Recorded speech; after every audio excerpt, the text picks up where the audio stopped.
ਦਿੱਲੀ ਹੱਦਾਂ ਤੇ ਬੈਠਿਆਂ ਨੂੰ ਕਿਸਾਨਾਂ ਨੂੰ ਸਾਲ ਤੋਂ ਵੱਧ ਦਾ ਸਮਾਂ ਇੱਥੇ ਲਾਉਣਾ ਪਿਆ, ਪਰ ਹਾਸਲ ਕੀ ਕੀਤਾ ਹੈ? ਸਵਾਲ ਸਭ ਤੋਂ ਵੱਡਾ ਹੈ।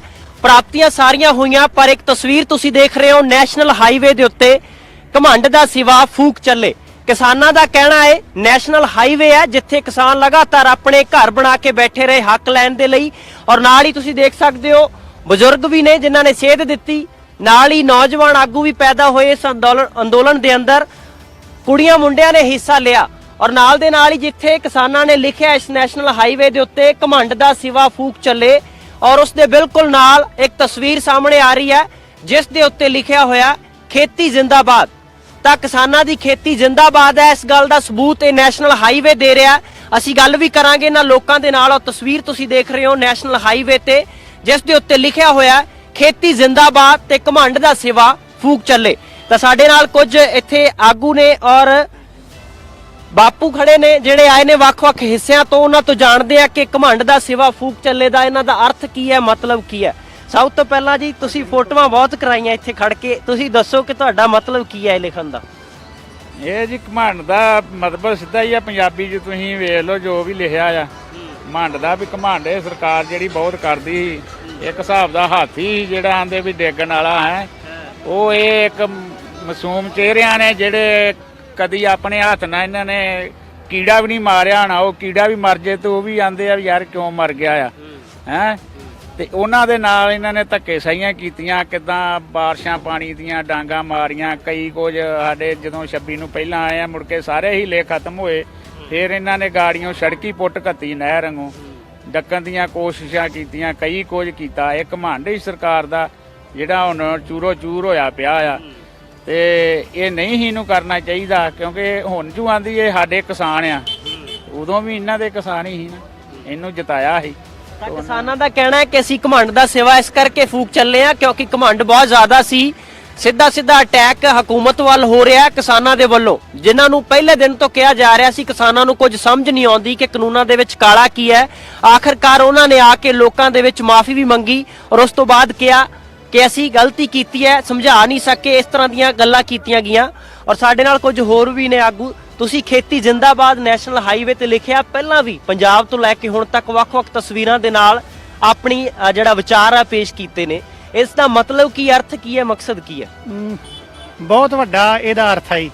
ਪਿਛਲੇ ਆਪਾਂ 2 ਸਾਲਾਂ ਦੇ ਵਿੱਚ ਕਰੋਨਾ ਦੀ ਵਿਪਤਾ ਦੇ ਦੌਰ ਦੇ ਵਿੱਚੋਂ ਲੰਘੇ ਆ।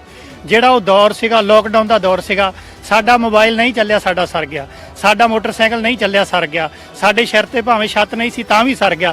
ਪਰ ਖੇਤੀ ਤੇ ਜਿਹੜਾ ਪੈਦਾ ਹੋਇਆ ਅਨਾਜ ਆ ਉਹਦੇ ਤੋਂ ਬਿਨਾਂ ਨਹੀਂ ਸਰ ਸਕਿਆ। ਇਸ ਕਰਕੇ ਖੇਤੀ ਜ਼ਿੰਦਾਬਾਦ ਲਿਖਿਆ ਕਿ ਬਾਕੀ ਹਰ ਚੀਜ਼ ਬਿਨਾਂ ਸਰ ਸਕਦਾ। ਜਿਹੜਾ ਖੇਤੀ ਤੇ ਅਟੈਕ ਕਰੂਗਾ, ਜਿਹੜਾ ਵੀ ਕੋਈ ਖੇਤੀ ਨੂੰ ਬਰਬਾਦ ਕਰੂਗਾ, ਖੇਤੀ ਉਹਦਾ ਮਰਦਾਬਾਦ ਕਰ ਦੂਗੀ। ਅੱਜ ਵੀ ਜਿਹੜਾ ਇੱਥੇ ਸਿਵਾ ਬਾਲਿਆ ਉਹ ਉਸੇ ਚੋਂ ਆ ਕਿ ਜਿਹੜਾ ਖੇਤੀ ਜਿਹੜੀ ਸਾਰੀ ਖਲਕਤ ਨੂੰ ਜਿਉਂਦੀ ਰੱਖਦੀ ਆ, ਕੋਈ ਇਹਦੇ ਤੇ ਹਮਲਾ ਕਰਨ ਦੀ ਕੋਸ਼ਿਸ਼ ਕਰੂਗਾ ਜਾਂ ਜਿੰਨੀਆਂ ਖੇਤੀ ਜਿਨਸਾਂ ਪੈਦਾ ਕਰਦੀ, ਅਨਾਜ ਪੈਦਾ ਕਰਦੀ ਹੈ, ਕੋਈ ਇਹ ਸਮਝ ਲੇ ਕਿ ਮੈਂ ਆਪਦੀ ਇਹ ਕੈਦ 'ਚ ਕਰ ਲੂੰ ਅਨਾਜ ਆ। ਸੋ ਜਿਹੜਾ ਕੋਈ ਇਸ ਤਰ੍ਹਾਂ ਦਾ ਕੋਈ ਕਾਰਪੋਰੇਟ ਘਰਾਣਾ, ਚਾਹੇ ਕੋਈ ਸਰਕਾਰ ਇਸ ਤਰ੍ਹਾਂ ਦੀ ਨੀਤੀ ਲੈ ਕੇ ਆਊਗੀ, ਲੋਕ ਆ ਜਿਹੜੇ ਸਰਬੱਤ ਦਾ ਭਲਾ ਮੰਗਦੇ ਆ, ਜਿਹੜੇ ਸਰਬੱਤ ਲਈ ਅੰਨ ਉਗਾਉਂਦੇ ਆ, ਜਿਹੜੇ ਸਰਬੱਤ ਦੇ ਲਈ ਇਸ ਧਰਤੀ ਦਾ ਅਨਾਜ ਖਵਾਉਣਾ ਚਾਹੁੰਦੇ ਆ, ਉਹ ਇਸ ਗੱਲ ਨੂੰ ਪ੍ਰਵਾਨ ਨਹੀਂ ਕਰਗੇ। ਇਹ ਸਾਬਤ ਕੀਤਾ ਇਸ ਅੰਦੋਲਨ ਨੇ। ਇਸੇ ਕਰਕੇ ਕਿ ਇਹਦੇ ਵਿੱਚ ਜੇ ਕਿਸਾਨੀ ਨੇ ਸ਼ੁਰੂਆਤ ਕੀਤੀ, ਮਜ਼ਦੂਰਾਂ ਨੇ ਸਾਥ ਦਿੱਤਾ, ਸ਼ਹਿਰੀਆਂ ਨੇ ਸਾਥ ਦਿੱਤਾ। ਜੇ ਪਿੰਡਾਂ ਤੇ ਸ਼ਹਿਰਾਂ ਦਾ ਗੈਪ ਸੀਗਾ, ਇੱਥੇ ਆ ਕੇ ਸਾਨੂੰ ਦੇਖਣ ਨੂੰ ਮਿਲਿਆ ਕਿ ਦਿੱਲੀ ਵਰਗੇ ਸ਼ਹਿਰਾਂ 'ਚੋਂ ਜਿਨ੍ਹਾਂ ਦਾ ਆਪਾਂ ਕਹਿੰਦੇ ਕਿ ਪਿੰਡਾਂ ਨਾਲ ਕੋਈ ਰਿਸ਼ਤਾ ਨਹੀਂ ਸੀ, ਉਹ ਵੀ ਇਸ ਅੰਦੋਲਨ ਦੀ ਹਮਾਇਤ ਦੇ ਵਿੱਚ ਆਏ। ਇਹ ਦੁਨੀਆ ਦੇ ਵਿੱਚ ਆ ਜਿਹੜੀ ਇਤਿਹਾਸ 'ਚ ਐਡੀ ਵੱਡੀ ਜਿੱਤ ਦਰਜ ਹੋਈ ਆ, ਇਹ ਸਦੀਆਂ ਤੱਕ ਯਾਦ ਰਹੂਗੀ। ਤੁਸੀਂ ਬੜੇ ਥੋੜੇ ਸ਼ਬਦਾਂ 'ਚ ਖੇਤੀ ਦੀ ਜਿੱਤ ਕਿਵੇਂ ਹੋਈ, ਅੰਦੋਲਨ ਦੀ ਜਿੱਤ ਕਿਵੇਂ ਹੋਈ ਦੱਸਿਆ। ਮੈਂ ਤੁਹਾਡੇ ਤੋਂ ਇਹ ਪੁੱਛਣਾ ਚਾਹਣਾ, ਜਿਹੜਾ ਇਹ ਸਿਵਾ ਬਾਲਿਆ ਜਾ ਰਿਹਾ ਇੱਥੇ ਘਮੰਡ ਦਾ ਸਿਵਾ ਫੂਕ ਚੱਲੇ ਤੁਸੀਂ ਲਿਖ ਦਿੱਤਾ, ਇਹ ਫੂਕਣ ਤੱਕ ਤਵੱਜੋ ਕਿੰਨੀ ਕੁ ਲੱਗੀ? ਚੁਣੌਤੀਆਂ ਕੀ ਸੀ, ਚੈਲੰਜ ਕੀ ਸੀ ਸਭ ਤੋਂ ਵੱਡਾ? ਬਹੁਤ ਵੱਡੀਆਂ ਚੁਣੌਤੀਆਂ ਸੀ ਜਦੋਂ ਅੰਦੋਲਨ ਸ਼ੁਰੂ ਕੀਤਾ, ਕਿਉਂਕਿ ਸਰਕਾਰ ਨੂੰ ਹੋਰ ਕੋਈ ਚੈਲੰਜ ਨਹੀਂ। ਪਿਛਲੇ 7 ਸਾਲਾਂ ਦੇ ਵਿੱਚ ਸਰਕਾਰ ਜਿੰਨੀਆਂ ਵੀ ਮਾੜੀਆਂ ਨੀਤੀਆਂ ਲੈ ਕੇ ਆਈ ਆ, ਉਹਨੇ ਧੜੱਲੇ ਨਾਲ ਲਾਗੂ ਕੀਤੀਆਂ। ਉਹਦੀ ਵਜ੍ਹਾ ਇਹ ਰਹੀ ਆ ਕਿ ਜਦੋਂ ਲੋਕ ਉਹਦੇ ਖਿਲਾਫ ਬੋਲੇ ਆ, ਧਰਮ ਦੇ ਨਾਂ ਤੇ ਸਾਡੇ ਦੇਸ਼ 'ਚ ਫਸਾਦ ਕਰਾਤੇ ਆ। ਇੱਕ ਧਰਮ ਨੂੰ ਦੂਜੇ ਨਾਲ, ਇੱਕ ਖਿੱਤੇ ਨੂੰ ਦੂਜੇ ਨਾਲ ਟਕਰਾਉਣ ਦਾ। ਆਪਣੇ ਸਾਹਮਣੇ ਇੱਥੇ ਆਉਣ ਤੋਂ ਪਹਿਲਾਂ ਪੰਜਾਬ ਤੇ ਹਰਿਆਣੇ ਦੇ ਲੋਕ ਇਹ ਸਮਝਦੇ ਸੀ ਹਰਿਆਣਾ ਸਾਡਾ ਦੁਸ਼ਮਣ ਆ, ਤੇ ਉਹ ਸਮਝਦੇ ਸੀ ਇਹ ਸਾਨੂੰ ਪਾਣੀ ਨਹੀਂ ਦਿੰਦੇ, ਤੇ ਸ਼ਾਇਦ ਜਿਹੜੇ ਪੰਜਾਬੀ ਸਾਡੇ ਦੁਸ਼ਮਣ ਆ। ਇਸ ਕਰਕੇ ਜਿਹੜੀਆਂ ਚੁਣੌਤੀਆਂ ਸੀਗੀਆਂ ਪਹਿਲਾਂ, ਉਹ ਇੱਥੇ ਜਦੋਂ ਅੰਦੋਲਨ ਸ਼ੁਰੂ ਹੋਇਆ ਸ਼ੁਰੂ ਕੀਤਾ ਸਿਆਸਤ ਨੇ ਵੀ ਇਹਨੂੰ ਪੰਜਾਬ ਤੇ ਹਰਿਆਣੇ ਨੂੰ ਟੁਕਰਾ ਦਈਏ, ਇੱਥੇ ਅੰਦੋਲਨ ਖਤਮ ਕਰ ਦਈਏ। ਜਦੋਂ ਲੋਕ ਇੱਥੇ ਆ ਕੇ ਬੈਠ ਗਏ ਫਿਰ ਵੀ ਕੋਸ਼ਿਸ਼ ਕੀਤੀ ਕਿ ਇਹਨੂੰ ਸ਼ਾਇਦ ਇੱਕ ਧਰਮ ਤੱਕ ਅਸੀਂ ਸੀਮਤ ਕਰ ਦਈਏ, ਪਰ ਲੋਕਾਂ ਨੇ ਸਾਬਤ ਕਰਤਾ ਕਿ ਇੱਥੇ ਨਹੀਂ ਕੋਈ ਇਸ ਤਰ੍ਹਾਂ ਦਾ ਨਹੀਂ, ਇੱਥੇ ਸਭ ਧਰਮ, ਇਹ ਨਹੀਂ ਵੀ ਕੋਈ ਇਹਦੇ 'ਚ ਧਰਮ ਸ਼ਾਮਲ ਨਹੀਂ, ਹਰ ਧਰਮ ਦੇ ਲੋਕ ਸ਼ਾਮਲ ਹੋਵੇ। ਤਾਂ ਤੁਸੀਂ ਦੇਖ ਸਕਦੇ ਹੋ ਕਿ ਜਿਹੜੇ ਕਹਿੰਦੇ ਸੀ ਹਕੂਮਤ ਖਾਸ ਕਰਕੇ ਜੇ ਸੁਣ ਰਹੀ ਹੋਊਗੀ ਤਾਂ ਕਿਸਾਨ ਕਿੰਨੇ ਸਿਆਣੇ ਹੋ ਗਏ ਨੇ, ਗੱਲਾਂ ਤੋਂ ਝਲਕਦਾ। ਔਰ ਇੱਕ ਸਵਾਲ ਮੈਂ ਤੁਹਾਨੂੰ ਹੋਰ ਕਰਨਾ ਚਾਹੁੰਦਾ ਸੁਖਜਿੰਦਰ ਜੀ, ਤੁਹਾਡੇ ਹੱਥ ਦੇ ਵਿੱਚ ਕੈਮਰਾ ਵੀ ਹੈ, ਤਾਂ ਕਿਸਾਨ ਹੁਣ ਇੰਨਾ ਕੁ ਤਰੱਕੀ ਹੋਰ ਵੀ ਕਰ ਗਿਆ ਕਿ ਹੁਣ ਜਿਹੜਾ ਅੰਦੋਲਨ ਕਰ ਰਿਹਾ ਉਹਦੀ ਤਸਵੀਰ ਵੀ ਸਾਂਭ ਕੇ ਰੱਖਣੀ ਬਹੁਤ ਜ਼ਰੂਰੀ ਹੈ। ਤੁਸੀਂ ਚੈਨਲ ਦੇ ਥਰੂ ਅਸੀਂ ਕਹਿ ਸਕਦੇ ਕੁਝ ਬਹੁਤ ਘੱਟ ਚੈਨਲ ਆ ਜਿਹੜੇ ਪਿਛਲੇ ਸਮੇਂ ਤੋਂ ਐਜੀਟੇਸ਼ਨਾਂ ਨੂੰ, ਜਦੋਂ ਲੋਕ ਲੜਦੇ ਆ, ਜਦੋਂ ਉਹਨਾਂ ਨੂੰ ਕੋਈ ਤਕਲੀਫ ਹੁੰਦਾ, ਸਰਕਾਰ ਦੇ ਵਿਰੁੱਧ ਲੜਦੇ ਆ, ਜਦੋਂ ਉਹਨਾਂ ਤੇ ਕੋਈ ਵਿਪਤਾ ਪੈਂਦੀ ਆ, ਤੇ ਮੀਡੀਆ ਦਾ ਵੱਡਾ ਹਿੱਸਾ ਉਹਨਾਂ ਨੂੰ ਕਵਰ ਨਹੀਂ ਕਰਦਾ, ਉਹਨਾਂ ਦੀ ਕੋਈ ਖਬਰ ਨਹੀਂ ਦਿਖਾਉਂਦਾ, ਉਹਨਾਂ ਦੀ ਕੋਈ ਕਵਰੇਜ ਨਹੀਂ ਕਰਦਾ। ਕੈਮਰਾ ਖੁਦ ਚੱਕਣਾ ਪੈ ਗਿਆ। ਅਸੀਂ ਪਿਛਲੇ ਟਾਈਮ ਤੋਂ ਕਿਉਂਕਿ ਐਜੀਟੇਸ਼ਨਾਂ ਕਰਨ ਵਾਲੇ ਲੋਕ ਆ, ਫਿਰ ਇਹ ਲੱਗਾ ਵੀ ਨਹੀਂ ਇਹ ਰਿਕਾਰਡ ਆ, ਸਾਡੇ ਲੋਕਾਂ ਦਾ ਇਤਿਹਾਸਕ ਇੱਕ ਦਸਤਾਵੇਜ਼ ਆ। ਹੁਣ ਵੀ ਲਗਾਤਾਰ 1 ਸਾਲ ਤੋਂ ਆ ਇਹ ਕੈਮਰੇ 'ਚ ਅੰਦੋਲਨ ਦੀਆਂ, ਚਾਹੇ ਉਹ ਪਿੱਛੇ ਪੰਜਾਬ ਦੇ ਵਿੱਚ ਜਿਹੜੇ ਅੰਦੋਲਨ ਹੋਏ ਆ, ਚਾਹੇ ਜਦੋਂ ਪਿਛਲੀ 26 ਤੇ 27 ਨੂੰ ਹਰਿਆਣੇ ਤੋਂ ਲੈ ਕੇ ਪੰਜਾਬ ਤੋਂ ਲੈ ਕੇ ਇੱਧਰ ਨੂੰ 27 ਤੋਂ ਆ ਕੇ ਪਹੁੰਚੇ, ਉਹ ਸਾਰੀ ਦੀ ਸਾਰੀ ਕਵਰੇਜ ਇਸ ਕੈਮਰੇ 'ਚ ਕੈਦ ਕੀਤੀ ਹੈ। 1 ਸਾਲ ਲਗਭਗ 1.5 ਸਾਲ ਦਾ ਜਿਹੜਾ ਖੇਤੀ ਅੰਦੋਲਨ ਆ, ਸਾਲ ਦੀ ਫਿਲਮ ਰਿਲੀਜ਼ ਕਦੋਂ ਕਰੋਗੇ? ਔਰ ਰਿਲੀਜ਼ ਓਪਨਲੀ ਮੈਂ ਉਹ ਫੇਸਬੁੱਕ ਤੇ ਪਾਇਆ ਹੋਇਆ ਸੀ ਕਿ ਜਿਹਨੂੰ ਵੀ ਕਿਸੇ ਨੂੰ ਇਸ ਅੰਦੋਲਨ ਦੀਆਂ ਤਸਵੀਰਾਂ ਚਾਹੀਦੀਆਂ, ਕਿਉਂਕਿ ਅਸੀਂ ਇਹ ਚਾਹੁੰਦੇ ਆ ਕਿ ਸਭ ਲੋਕ ਇਸ ਖੇਤੀ ਅੰਦੋਲਨ ਦੀ ਜਿਹੜੀ ਇਹ ਖੂਬਸੂਰਤੀ ਆ, ਜਿਹੜੇ ਵੱਖ-ਵੱਖ ਭਾਈਚਾਰੇ ਇਸ ਅੰਦੋਲਨ 'ਚ ਇਕੱਠੇ ਬਹਿ ਕੇ ਲੜੇ ਆ, ਜਿਹੜੇ ਇਕੱਠੇ ਡਟੇ ਆ, ਜਿਨ੍ਹਾਂ ਨੇ ਇਕੱਠਿਆਂ ਨੇ ਲੰਗਰ ਪਕਾਇਆ, ਅਸੀਂ ਚਾਹੁੰਦੇ ਵੀ ਉਹ ਸਾਰੇ ਦਾ ਸਾਰਾ ਇਤਿਹਾਸ ਹੈ ਸਾਂਭਿਆ ਜਾਣਾ ਚਾਹੀਦਾ। ਤਾਂ ਤੁਸੀਂ ਦੇਖ ਲਓ ਕਿਸਾਨ ਤਸਵੀਰਾਂ ਵੀ ਖੁਦ ਸਾਂਭਣ ਲੱਗੇ ਨੇ, ਕਿਉਂਕਿ ਕੁਝ ਕੋ ਇਹਨਾਂ ਦਾ ਕਹਿਣਾ ਹੈ ਕਿ ਅਦਾਰਿਆਂ ਦੇ ਕਰਕੇ ਭਰੋਸੇਯੋਗਤਾ ਘਟੀ ਹੈ, ਤਾਂ ਮੀਡੀਆ ਨੂੰ ਜੋ ਦਿਖਾਉਣਾ ਚਾਹੀਦਾ ਸੀ ਨਹੀਂ ਦਿਖਾਇਆ ਗਿਆ। ਇੱਕ ਵਾਰੀ ਤਸਵੀਰ ਤੁਹਾਨੂੰ ਦਿਖਾਉਣੇ ਆ ਨੈਸ਼ਨਲ ਹਾਈਵੇ ਦੇ ਉੱਤੇ। ਸਭ ਤੋਂ ਪਹਿਲਾਂ ਇਹ ਦੱਸੋ ਕਿ ਤੁਹਾਡਾ ਨਾਮ ਕੀ ਹੈ ਔਰ ਕਿੱਥੋਂ ਆਏ ਹੋ ਤੁਸੀਂ, ਕਦੋਂ ਤੋਂ ਅੰਦੋਲਨ ਦਾ ਹਿੱਸਾ ਬਣੇ? ਮੇਰਾ ਨਾਮ ਕੁਲਦੀਪ ਸਿੰਘ ਭੋਲਾ, ਮੈਂ ਕੁੱਲ ਹਿੰਦ ਕਿਸਾਨ ਸਭਾ ਨਾਲ ਸੰਬੰਧਿਤ ਹਾਂ ਜੀ। ਮੋਗੇ ਤੋਂ ਆਏ ਹਾਂ। ਜਿਹੜਾ ਤੁਹਾਡਾ ਲਾਸਟ ਸਵਾਲ ਹੈ ਵੀ ਕਦੋਂ ਤੋਂ ਅੰਦੋਲਨ ਨਾਲ ਜੁੜੇ ਆ, ਇਹਦੇ ਬਾਰੇ ਮਤਲਬ ਬੜਾ ਲੰਮਾ ਚੌੜਾ ਹੈ। ਉਮਰ ਭਾਵੇਂ ਉਨੀ ਨਹੀਂ ਹੈ ਜਿੰਨਾ ਹਿੱਸਾ ਅੰਦੋਲਨਾਂ ਨਾਲ ਨਿਭਿਆ। 1900 ਕਹਿ ਲਈਏ 88-99 ਤੋਂ ਜਦੋਂ ਵਿਦਿਆਰਥੀ ਜੀਵਨ ਸੀ ਉਦੋਂ ਤੋਂ ਸ਼ੁਰੂਆਤ ਕੀਤੀ ਹੈ। ਫਿਰ ਨੌਜਵਾਨ ਮੂਵਮੈਂਟ ਦੇ ਵਿੱਚ ਦੇਸ਼ ਦੇ ਵਿੱਚ ਜਾਣੀ ਜਾਂਦੀ ਰੋਜ਼ਗਾਰ ਪ੍ਰਾਪਤੀ ਮੁਹਿੰਮ ਨਾਂ ਦੀ ਇੱਕ ਮੁਹਿੰਮ, ਉਹਨੂੰ 10 ਸਾਲ ਲਗਾਤਾਰ ਪੰਜਾਬ 'ਚ ਸ਼ੁਰੂ ਕੀਤਾ ਤੇ ਫਿਰ ਦੇਸ਼ ਤੱਕ ਲੈ ਕੇ ਜਾਣ ਦਾ ਕੰਮ ਕੀਤਾ। ਹੁਣ ਕਿਸਾਨਾਂ ਦਾ ਫਰੰਟ ਹੈ ਜਿਹੜਾ ਮੈਂ ਜਿਵੇਂ ਪਹਿਲਾਂ ਦੱਸਿਆ ਕੁੱਲ ਹਿੰਦ ਕਿਸਾਨ ਸਭਾ, ਉਹਦੇ 'ਚ ਕੰਮ ਕਰਦੇ ਆ। ਜਿਹੜੀਆਂ ਇਤਿਹਾਸਕ ਤੁਸੀਂ ਗੱਲਾਂ ਦੱਸ ਰਹੇ ਹੋ ਸਾਰੀਆਂ ਕੰਮ ਆਈਆਂ ਇਸ ਦਿੱਲੀ ਦੀਆਂ ਹੱਦਾਂ ਦੇ ਉੱਤੇ। ਬਿਲਕੁਲ ਬਿਲਕੁਲ, ਜਿਹੜਾ ਸਿੱਖਿਆ ਸੀ ਵਿਦਿਆਰਥੀ ਜੀਵਨ ਸਮੇਂ, ਜਵਾਨੀ ਦੇ ਜੀਵਨ ਸਮੇਂ ਕਿ ਜ਼ਬਰ ਵਿਰੁੱਧ ਲੜਨ ਲਈ ਬਹੁਤ ਵੱਡੀ ਲੋੜ ਹੈ ਸਬਰ ਦੀ, ਕਿਉਂਕਿ ਜਿਹੜੀ ਫਾਸੀਵਾਦੀ ਵਿਰਤੀ ਦੀ ਮਾਲਕ ਹੈ ਇਹ ਸਰਕਾਰ,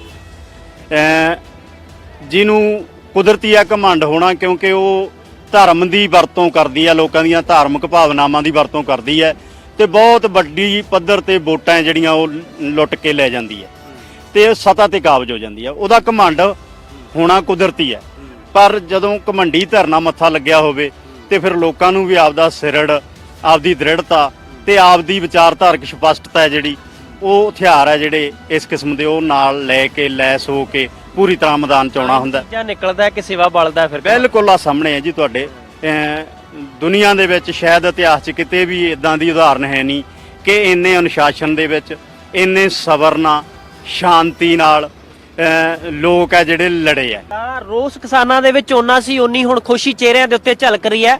ਸਾਡੇ ਨਾਲ ਇੱਕ ਬਜ਼ੁਰਗ ਨੇ। ਬਾਪੂ ਜੀ ਤੁਸੀਂ ਕਿੱਥੋਂ ਆਏ ਹੋ, ਕੀ ਨਾਮ ਆ ਤੁਹਾਡਾ? ਅੰਮ੍ਰਿਤਸਰ ਤੋਂ। ਅੰਮ੍ਰਿਤਸਰ ਤੋਂ ਆਏ ਹੋ। ਤਾਂ ਇਸ ਅੰਦੋਲਨ ਦੇ ਵਿੱਚੋਂ ਜੋ ਕੁਝ ਖੱਟਿਆ, ਖੇਤੀ ਜ਼ਿੰਦਾਬਾਦ ਨੈਸ਼ਨਲ ਹਾਈਵੇ ਤੇ ਲਿਖਿਆ ਗਿਆ, ਹਾਂਜੀ ਹਾਂਜੀ ਬਿਲਕੁਲ ਠੀਕ ਆ। ਤਾਂ ਇਸ ਤਜਰਬੇ ਵਿੱਚੋਂ ਤੁਹਾਨੂੰ ਕੀ ਮਿਲਿਆ ਜੀ ਸਿੱਖਣ ਨੂੰ? ਸਾਨੂੰ ਮੈਂ ਵੀ ਲੜਨਾ ਚਾਹੀਦਾ ਗਵਰਨਮੈਂਟ ਦੇ ਖਿਲਾਫ।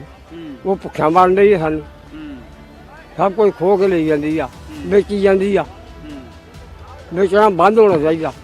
ਤਾਂ ਇਹ ਕਹਿੰਦੇ ਆ ਕਿ ਸਰਕਾਰ ਜੋ ਵੀ ਵੇਚਣਾ ਚਾਹੁੰਦੀ ਹੈ ਦੇਸ਼ ਦੇ ਅੰਦਰ, ਜੋ ਲੋਕਾਂ ਦੀ ਮਿਹਨਤ ਦੇ ਨਾਲ ਬਣਦਾ ਹੈ, ਉਹ ਨਹੀਂ ਵਿਕਣਾ ਚਾਹੀਦਾ, ਉਸ ਨੂੰ ਬੰਦ ਹੋਣਾ ਚਾਹੀਦਾ ਤੇ ਅੰਦੋਲਨ ਦਾ ਹਿੱਸਾ ਇਸ ਕਰਕੇ ਬਣੇ ਨੇ। ਤੁਸੀਂ ਆਪਣਾ ਨਾਮ ਦੱਸੋ ਔਰ ਕਿੱਥੋਂ ਆਏ ਹੋ ਤੁਸੀਂ? ਮੇਰਾ ਨਾਮ ਜਸਪ੍ਰੀਤ ਹੈ, ਮੈਂ ਡਿਸਟ੍ਰਿਕਟ ਮੋਗਾ ਤੋਂ ਆਈ ਹਾਂ। ਸ਼ੁਰੂ ਤੋਂ ਲੈ ਕੇ ਹੁਣ ਤੱਕ ਜਿੱਥੇ ਹੀ ਕਿਸਾਨਾਂ ਨੇ, ਬਜ਼ੁਰਗਾਂ ਨੇ, ਨੌਜਵਾਨਾਂ ਨੇ ਸਾਥ ਦਿੱਤਾ, ਨੌਜਵਾਨਾਂ ਦੇ ਵਿੱਚੋਂ ਕੁੜੀਆਂ ਖਾਸ ਕਰਕੇ ਯੂਨੀਵਰਸਿਟੀਆਂ ਕਾਲਜਾਂ ਤੋਂ ਨਿਕਲ ਕੇ ਆਏ ਸਾਹਮਣੇ। ਜਿਹੜਾ ਕੋਈ ਤੁਸੀਂ ਪੰਜਾਬ ਵਿੱਚ ਰਹਿੰਦਿਆਂ ਦੇਖ ਰਹੇ ਸੀ ਔਰ ਦਿੱਲੀ ਦੀਆਂ ਹੱਦਾਂ ਤੇ ਆ ਕੇ ਦੇਖਿਆ, ਫਰਕ ਕੀ ਨਜ਼ਰ ਆਇਆ? ਕੀ ਪਾ ਕੇ ਚੱਲੇ ਹੋ 1 ਸਾਲ ਤੋਂ ਬਾਅਦ? ਬਿਲਕੁਲ ਅਸੀਂ ਲਗਾਤਾਰ ਹੀ ਇਸ ਅੰਦੋਲਨ ਦੇ ਨਾਲ ਜਿਹੜਾ ਜੁੜੇ ਰਹੇ ਆ। ਭਾਵੇਂ ਪੰਜਾਬ ਦੀ ਗੱਲ ਕਰਨੀ ਹੋਵੇ ਤਾਂ ਹਰ ਟੋਲ ਪਲਾਜ਼ੇ ਤੇ, ਰੇਲਵੇ ਸਟੇਸ਼ਨਾਂ ਤੇ ਜਿੱਥੇ ਵੀ ਧਰਨੇ ਲੱਗਦੇ ਸੀ ਉੱਥੇ ਅਸੀਂ ਆਪਦੀ ਜਿੰਨੀ ਵੀ ਸ਼ਮੂਲੀਅਤ ਜਿਹੜੀ ਕਰ ਸਕਦੇ ਸੀ ਉਹ ਕੀਤੀ। ਜਦੋਂ 25 ਨਵੰਬਰ ਨੂੰ ਇੱਥੇ ਆਏ ਉਦੋਂ ਵੀ ਅਸੀਂ ਜਿਹੜੀ ਇਸ ਕਾਫਲੇ ਦੇ ਨਾਲ ਜਿਹੜਾ ਅਗਵਾਈ ਲੈ ਕੇ ਆਏ, ਕਿਉਂਕਿ ਸਾਨੂੰ ਪਤਾ ਹੈ ਜਿਵੇਂ ਖੇਤੀ ਜਿੰਦਾਬਾਦ ਲਿਖਿਆ ਹੋਇਆ ਵੀ ਖੇਤੀ ਤੋਂ ਬਗੈਰ ਆ ਜਿਹੜਾ ਉਹ ਗੁਜ਼ਾਰਾ ਨਹੀਂ ਹੈਗਾ। ਹਰੇਕ ਜਿਹੜਾ ਵਰਗ ਹੈ ਉਹ ਖੇਤੀ ਨਾਲ ਜੁੜਿਆ ਹੋਇਆ, ਖੇਤੀ ਤੋਂ ਹੀ ਹਰੇਕ ਜਣਾ ਜਿਹੜਾ ਆਪਦੀ ਖਾਂਦਾ ਹੈ। ਖੇਤੀ ਹੈ ਜਿਹੜੀ ਉਹ ਸਾਰਿਆਂ ਨੂੰ ਆਪਣੇ ਨਾਲ ਜਿਹੜਾ ਜੋੜ ਕੇ ਰੱਖਦੀ ਹੈ। ਸੋ ਅਸੀਂ ਉਦੋਂ ਤੋਂ ਲੈ ਕੇ ਲਗਾਤਾਰ ਆ ਜਿਹੜਾ ਇਸ ਅੰਦੋਲਨ ਦੇ ਵਿੱਚ ਰਹੇ ਆ। ਬਹੁਤ ਕੁਝ ਉਤਰਾ ਚੜਾਅ ਵੀ ਆਏ ਆ, ਮਤਲਬ ਇੱਥੇ ਬਾਰਿਸ਼ਾਂ ਹੋਣੀਆਂ, ਹੋਰ ਕਿੰਨਾ ਕੁਛ ਆ ਜਿਹੜਾ ਇੱਥੇ ਲੋਕਾਂ ਨੇ ਜਿਹੜਾ ਉਹ ਸਹਿਆ। ਤੇ ਹੁਣ ਵੀ ਜਿਹੜਾ ਅਸੀਂ ਲੈ ਕੇ ਚੱਲੇ ਆ ਕਿ ਲੜਨ ਵਾਲੇ, ਕਿਉਂਕਿ ਪੰਜਾਬ ਆ ਜਿਹੜਾ ਉਹ ਹਰੇਕ, ਪਹਿਲਾਂ ਤੋਂ ਵੀ ਆਪਾਂ ਇਤਿਹਾਸ ਪੜ੍ਹੀਏ ਤਾਂ ਸਾਡੇ ਗੁਰੂਆਂ ਪੀਰਾਂ ਤੋਂ ਲੈ ਕੇ ਹੁਣ ਤੱਕ ਮੋਹਰੀ ਰੋਲ ਜਿਹੜਾ ਅਦਾ ਕੀਤਾ ਪੰਜਾਬ ਦੇ ਲੋਕਾਂ ਨੇ। ਤੇ ਹੁਣ ਵੀ ਆ ਜਿਹੜਾ, ਕਿਉਂਕਿ ਜਿਹੜਾ ਤੁਸੀਂ ਦੇਖ ਰਹੇ ਹੋ ਵੀ ਘਮੰਡ ਦਾ ਸਿਵਾ, ਜਿਹੜਾ ਮੋਦੀ ਕਹਿੰਦਾ ਸੀ ਵੀ ਅਸੀਂ ਝੁਕਣਾ ਹੀ ਨਹੀਂਗਾ, 1 ਇੰਚ ਵੀ ਆ ਜਿਹੜਾ ਅਸੀਂ ਪਿੱਛੇ ਨਹੀਂ ਹਟਣ ਵਾਲੇ। ਜਿਹੜਾ ਇਹ ਕਾਨੂੰਨ ਹੈ ਉਹ ਲੋਕਾਂ ਦੇ ਭਲੇ ਵਾਸਤੇ, ਉਹ ਕਿਸਾਨਾਂ ਦੇ ਭਲੇ ਵਾਸਤੇ ਹੈ। ਤੇ ਉਹਨਾਂ ਨੂੰ ਇਹ ਦੱਸ ਕੇ ਕਿ ਨਹੀਂ, ਮਤਲਬ ਹਰ ਥਾਂ ਤੇ ਆ ਜਿਹੜਾ, ਹਰ ਮੀਟਿੰਗ ਦੇ ਵਿੱਚ ਆ ਜਿਹੜਾ ਕਿਸਾਨ ਆ, ਲੋਕ ਆ, ਉਹਨਾਂ ਨੂੰ ਦੱਸਦੇ ਰਹੇ ਆ ਕਿ ਇਹ ਕਾਨੂੰਨ ਆ ਜਿਹੜਾ ਕਿਸੇ ਪਾਸਿਓਂ ਵੀ ਸਾਡੀ ਖੇਤੀ ਲਈ ਠੀਕ ਨਹੀਂ ਹੈਗੇ। ਸੋ ਉਸ ਦੇ ਵਿੱਚ ਨੌਜਵਾਨਾਂ, ਵਿਦਿਆਰਥੀਆਂ ਨੇ ਵੀ ਆਪਦਾ ਬਣਦਾ ਰੋਲ ਆ ਜਿਹੜਾ ਹਮੇਸ਼ਾ ਪਾਇਆ। ਤੇ ਅੱਗੇ ਵੀ ਆ, ਜਿਵੇਂ ਹੁਣ ਸਰਕਾਰ ਦਾ ਜਿਹੜਾ ਸਿਰ ਝੁਕਾਇਆ, ਗਾਂ ਵੀ ਆ ਜਦੋਂ ਹੀ ਸਰਕਾਰ ਆ ਜਿਹੜੀ ਸਾਡੇ ਤੇ ਹਾਵੀ ਹੋਊਗੀ, ਨੌਜਵਾਨਾਂ, ਵਿਦਿਆਰਥੀਆਂ ਤੇ ਜਾਂ ਕਿਸੇ ਵੀ ਵਰਗ ਦਾ ਦੇ ਨਾਲ ਉਹ ਧੱਕਾ ਕਰੇਗੀ, ਤਾਂ ਹਮੇਸ਼ਾ ਜਿਹੜਾ ਇਸ ਲੜਾਈ ਦੇ ਵਿੱਚ ਬਰਾਬਰ ਦਾ ਯੋਗਦਾਨ ਜਿਹੜਾ ਉਹ ਪਾਊਗਾ। ਤੁਸੀਂ ਦੇਖ ਸਕਦੇ ਹੋ ਕੋਈ ਵੀ ਹੋਵੇ, ਬੱਚੇ ਤੋਂ ਲੈ ਕੇ ਬਜ਼ੁਰਗਾਂ ਤੱਕ ਸਭ ਨੇ ਯੋਗਦਾਨ ਪਾਇਆ। ਸਾਡੇ ਨਾਲ ਇੱਕ ਹੋਰ ਪੰਜਾਬ ਤੋਂ ਹੀ ਨੌਜਵਾਨ ਨੇ, ਕੁੜੀ ਹੈ, ਔਰ ਥੀਏਟਰ ਯੂਨੀਵਰਸਿਟੀ ਦੇ ਵਿੱਚ ਤੁਸੀਂ ਕਰਦੇ ਹੋ, ਰੰਗ ਵਿੱਚ ਕਰਦੇ ਹੋ। ਇੱਥੇ ਸਟੇਜ ਤੇ ਪਰਫਾਰਮੈਂਸ ਕਰਕੇ ਕਿਸ ਤਰ੍ਹਾਂ ਲੱਗਦਾ ਸੀ ਜਦੋਂ ਕਿਸਾਨ ਤੁਹਾਨੂੰ ਦੇਖਦੇ ਸੀ, ਜਦੋਂ ਸੁਨੇਹਾ ਦਿੰਦੇ ਸੀ ਤੁਸੀਂ?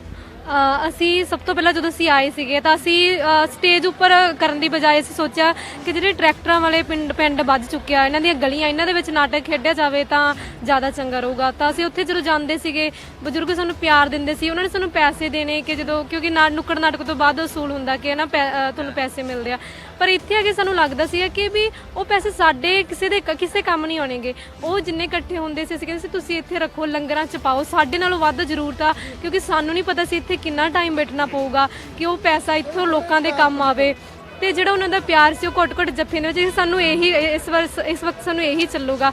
ਉਹਨਾਂ ਦਾ ਜਿਹੜਾ ਉਤਸ਼ਾਹ ਸੀਗਾ, ਸਾਨੂੰ ਉਹ ਪਿਆਰ ਮਿਲਦਾ ਸੀਗਾ, ਉਹ ਮਤਲਬ ਸਾਡੇ ਦਿਲਾਂ 'ਚ ਹਜੇ ਤੱਕ ਬਰਕਰਾਰ ਆ। ਸ਼ਾਇਦ ਅਸੀਂ ਹੋਰ ਵੀ ਕਿਤੇ ਨਾਟਕ ਕਰੀਏ, ਪਰ ਜੋ ਅਸੀਂ ਇੱਥੇ ਨਾਟਕ ਕੀਤੇ ਆ ਉਹ ਜਿਹਾ ਸਵਾਦ ਨਹੀਂ ਆਊਗਾ। ਤੁਸੀਂ ਸੁਣਿਆ ਇਹਨਾਂ ਸਾਰਿਆਂ ਤੋਂ, ਬੱਚਿਆਂ ਤੋਂ ਲੈ ਕੇ ਬਜ਼ੁਰਗਾਂ ਤੱਕ ਸਾਰਿਆਂ ਦਾ ਇੱਕੋ ਹੀ ਜਜ਼ਬਾ ਹੈ। ਇੱਕ ਵਾਰੀ ਫੇਰ ਤੁਹਾਨੂੰ ਅਖੀਰ ਦੇ ਵਿੱਚ ਇਹ ਦਿਖਾ ਦਿੰਨੇ ਆ ਕਿ ਜਿਹੜੀ ਤਸਵੀਰ ਬਣੀ ਹੈ ਨੈਸ਼ਨਲ ਹਾਈਵੇ ਦੇ ਉੱਤੇ, ਜਿਸ ਦੇ ਉੱਤੇ ਲਿਖ ਦਿੱਤਾ ਗਿਆ ਕਿਸਾਨਾਂ ਵੱਲੋਂ, ਮਜ਼ਦੂਰਾਂ ਵੱਲੋਂ, ਖੇਤੀ ਜ਼ਿੰਦਾਬਾਦ, ਘਮੰਡ ਦਾ ਸਿਵਾ ਫੂਕ ਚੱਲੇ।